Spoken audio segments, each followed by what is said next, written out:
y del Espíritu Santo, la palabra de Dios según el capítulo 8 de los libros de los Hechos, partiendo del verso 5 hasta el 8. Entonces Felipe, descendiendo a la ciudad de Samaria, les predicaba a Cristo. Y la gente unánime escuchaba atentamente las cosas que decía Felipe, oyendo y viendo las señales que hacían. Porque de muchos que tenían espíritus inmundos, salían estos dando grandes voces, y muchos paralíticos y cojos eran sanados. Así que había gran gozo en aquella ciudad. Esta es palabra de Dios. Hermanos, este texto se da especialmente cuando surge en Jerusalén un hecho trascendental, que es la muerte de Esteban, el primer mártir cristiano.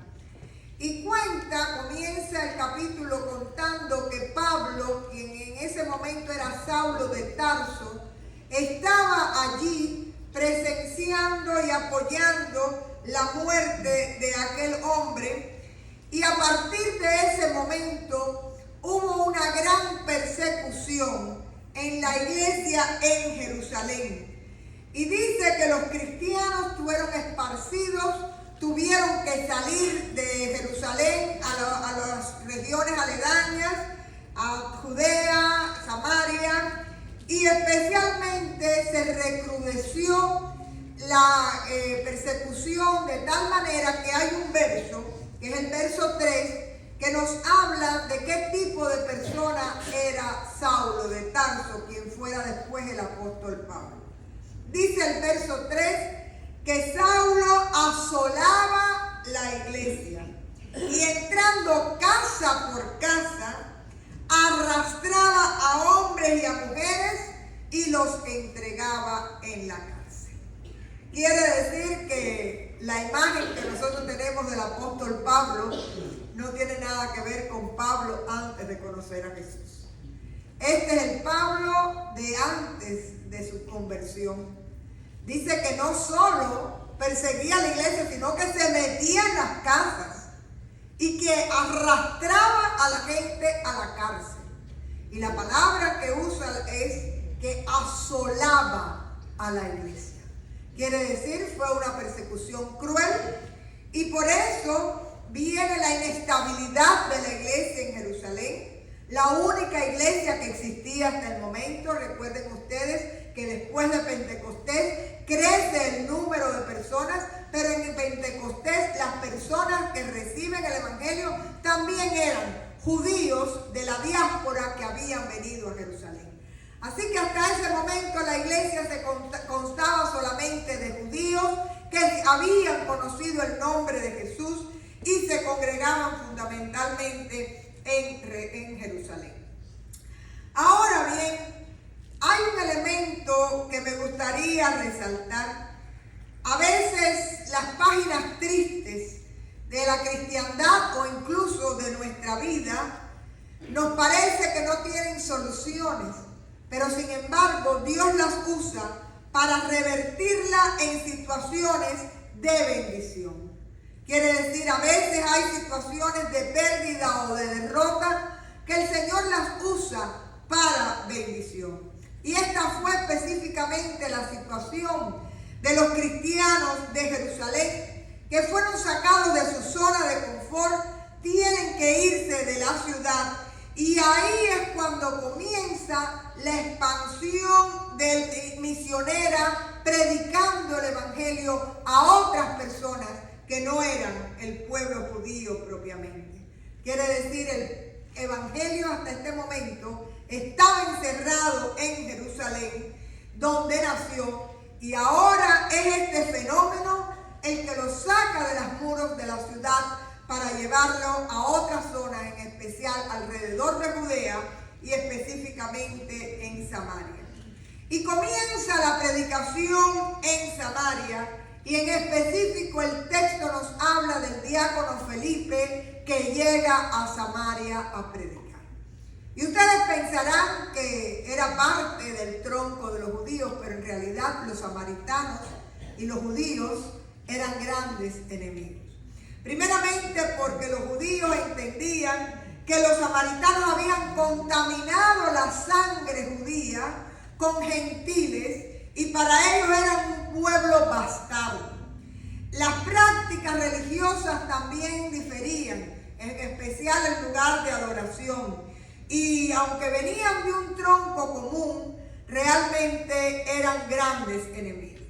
Y yo pienso que la mayor sorpresa que tuvo que haber vivido Felipe es que estos samaritanos, conocidos como impuros, gente enemistada con los judíos, cuando él empieza a predicar, escuchan y reciben la palabra.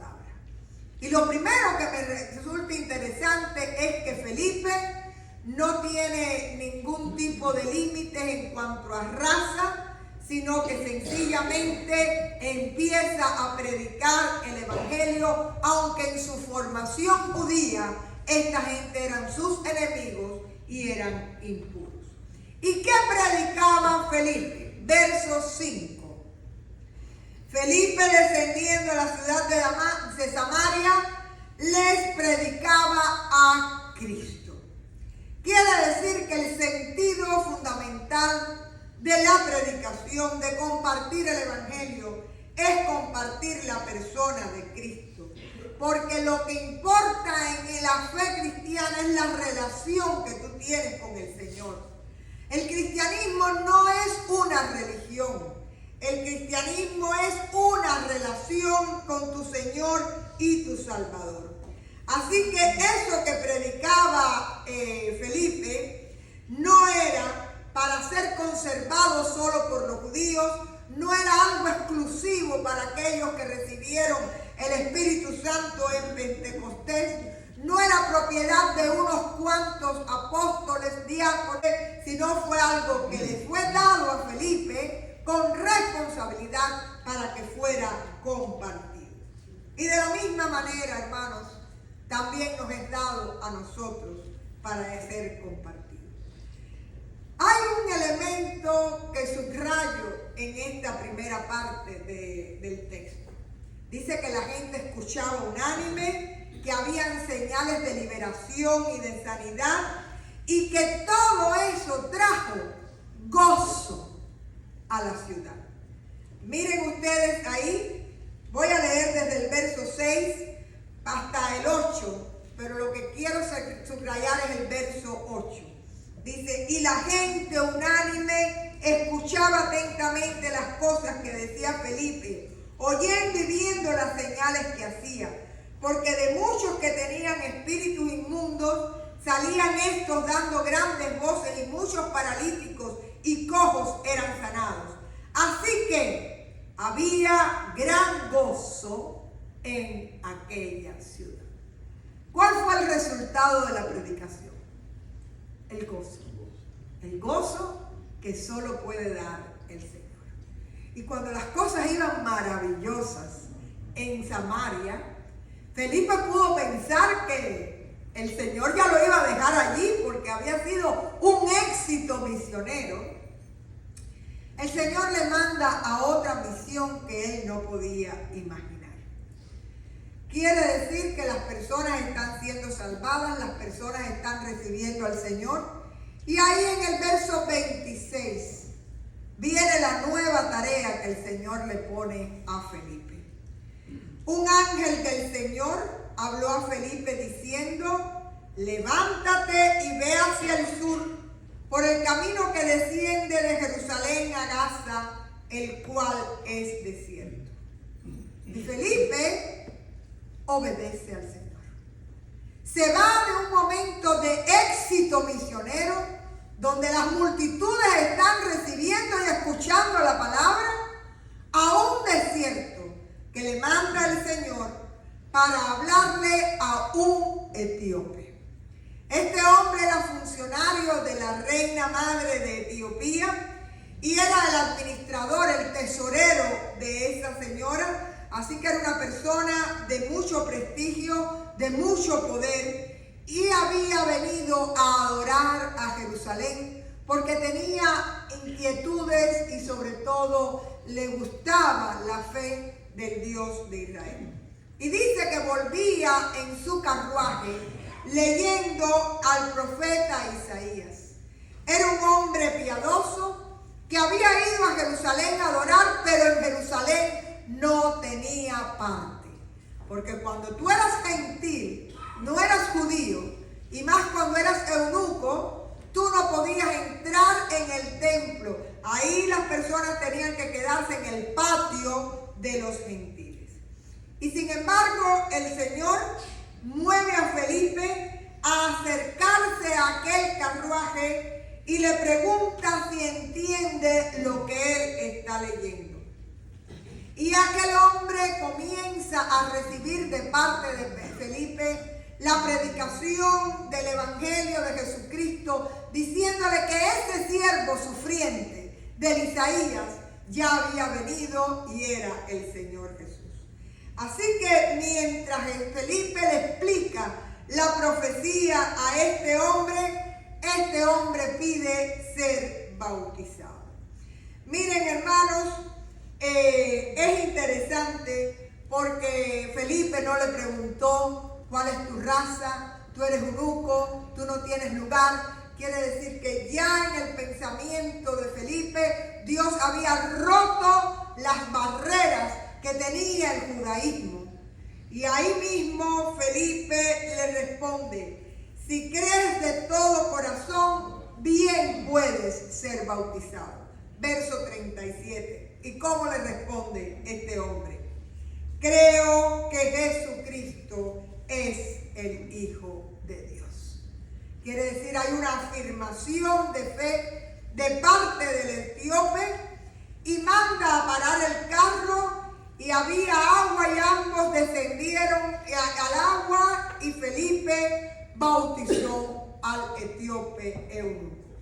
Lo importante en esta historia no era su procedencia, era sencillamente su fe y el deseo de aquel hombre, su afirmación de fe de que Jesucristo era el Hijo de Dios en el cual él creía.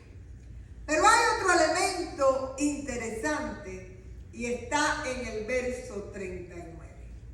Dice que cuando el hombre fue bautizado, siguió gozoso su camino. Y ahí tienen que haber visto una relación entre la primera historia de Felipe en Samaria y la segunda historia de Felipe en el desierto con el etíope. En ambos casos, el resultado de haber compartido a Cristo, lo que hizo fue traer gozo al corazón de esas personas. Primero hubo alegría en la ciudad de Samaria y ahora hay alegría en el corazón del etíope. Y la alegría, que es signo del Evangelio, se da cuando tú compartes la palabra de Dios en tus palabras, en tu experiencia, a la manera en que Dios pone en tu corazón. No tenemos que ser predicadores ni grandes oradores. Sencillamente con compartir lo que Dios hace contigo día a día en tu lenguaje, ya tú puedes ser un instrumento que lleve a una persona a Cristo para que esa persona pueda conocer el gozo del Señor. En formas muy coloquiales, muy naturales, como me dice Mikey, yo soy un malcriado del Señor. Y después que viene esa frase, te hace el cuentecito de por qué Dios lo malcría y lo cuida y está presente. ¿Alguno de ustedes es malcriado del Señor? El Señor nos guarda. El Señor siempre está pendiente en los pequeños momentos y también en los momentos malos. Es decir, a veces solo clamamos cuando hay necesidad, pero el Señor está ahí con nosotros también en los tiempos de bonanza. Y a Él sea la gloria. Hermanos, ¿qué podemos aprender de este pasaje que hemos compartido en esta mañana? Primeramente, muchas veces Dios mueve tu zona de confort y es porque tiene un propósito contigo y a través de ti. Dios movió a Felipe de Jerusalén a Samaria y después inexplicablemente en medio de un gran éxito lo mueve de Samaria al desierto. Y a veces eso nos trata de enseñar que los cambios que parecen absurdos e ilógicos vienen de la mano del Señor porque Él tiene un propósito especial con nuestras vidas. Hasta este momento, el Evangelio había sido predicado solo a los descendientes de Israel. Primero a los judíos, desde el Pentecostés. Después a los samaritanos que aunque eran enemigos venían del mismo tronco.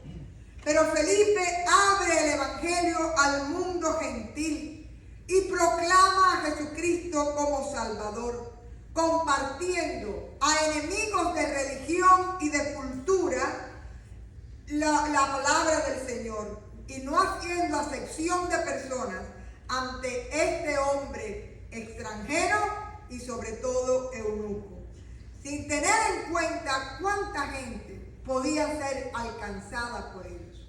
Porque fíjense, en la tradición cristiana se cuenta que el cristianismo llega a Etiopía a través de la predicación de este hombre que lo llevó.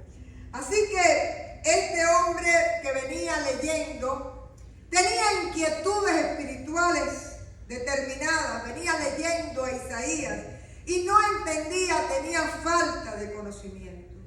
Y hermanos, yo les pregunto, ¿cuánta gente usted conoce que tiene inquietudes espirituales, que te piden que ores por ellos, pero que necesitan ser guiados y enseñados en la palabra y sobre todo a conocer y a recibir a Jesucristo como Señor? Y déjenme decirles que ustedes están enviados por el Señor a ellos para con sus palabras y con su testimonio ustedes puedan llevarles a conocer al Señor y a participar del gozo de la salvación. Este hombre pregunta si puede ser bautizado. Hay mucha gente que cree que no tiene lugar en la iglesia por la manera en que se visten, por la forma en que viven. Aquí no hubo límites para Felipe. Si tú crees en el Señor Jesucristo, el Señor Jesucristo te da entrada a ser parte del pueblo del Señor. Así que bajo la gracia, no importa de dónde vengas, bajo la gracia en el bautismo tú eres revestido de Cristo para eternidad. Y lo único que importa es que tú confieses que Jesucristo es tu Señor y tu Salvador. Y quieras dejarte guiar y sobre todo ministrar por su Santo Espíritu. El símbolo que trae el pasaje, el símbolo del desierto y del agua es muy poderoso. Noten ustedes que en esta última historia la narración comienza en el desierto y acaba junto al agua siendo el etíope bautizado. Y para mí es poderoso este símbolo porque es el Evangelio el que mueve a las personas de sus sequías espirituales, de sus desiertos de vida, de su aridez del alma, a situaciones donde corre un río de agua viva en su ser. Y esta diferenciación solo pueden hacerla aquellos que tienen a Cristo y que comparten a Cristo llevando esta buena noticia. El texto fue muy explícito y ya ustedes han aprendido el objetivo fundamental de la predicación. En ambas circunstancias, con las multitudes y con aquel solo hombre etíope, el resultado fue el gozo. Dice el verso, ahí en el verso 8, así que había gran gozo en aquella ciudad. Había gozo en Samaria al recibir a Cristo. Y después nos dice el verso 39 que el hombre siguió gozoso su camino. ¿Qué quiere decir esto, hermanos? Tenemos que aprender a acercarnos a la carroza en medio de los desiertos, a crear conversaciones y atrevernos a presentar a Cristo a través de la necesidad de vida de cada persona. ¿Entiendes lo que te está pasando? ¿Cómo ves la vida? ¿Qué es importante para ti? Necesitamos compartir a Cristo de forma sencilla, de forma cercana, sin explicaciones interminables. Ir a lo esencial, como fue Felipe, predicó a Cristo. Eso es lo único que importa. Y cuando usted predica a Cristo, usted está compartiendo la alegría del Señor y llenando al mundo de esa alegría. Permita el Señor que esta iglesia sea siempre una fuente del gozo del Espíritu. Un lugar festivo en el Señor. Una fiesta que comienza en nuestro interior como pueblo salvado, pero que aumenta y se alarga para poderla compartir a otros que necesitan también este gozo. Y parte de ser pueblo salvado y gozoso en el Señor es su cara. ¿Usted lo sabía? Hay caras que no reflejan el gozo de Cristo. Trabaje siempre en su rostro para compartir incluso en medio de las tormentas de la vida esa presencia del Señor en cada uno de nuestros corazones. Que esta alegría personal, que esta alegría en la adoración lleve a muchas personas a querer tener lo mismo, a querer acercarse a Cristo y a querer ser pueblo de Dios. Había un canto que se cantaba mucho en los campamentos y que era como un envío. Y decía, vamos a henchir el mundo de alegría. No sé si algunos lo recuerdan. Vamos a hablar de Cristo noche y día, decía esa canción. Para con Cristo el mundo entero transformar. Y yo en esta mañana les estoy invitando a contar la antigua historia. La historia del amor de Jesús por nosotros. A compartir a Cristo a su manera, pero sobre todo a transmitir el gozo del Señor. Vamos ahora.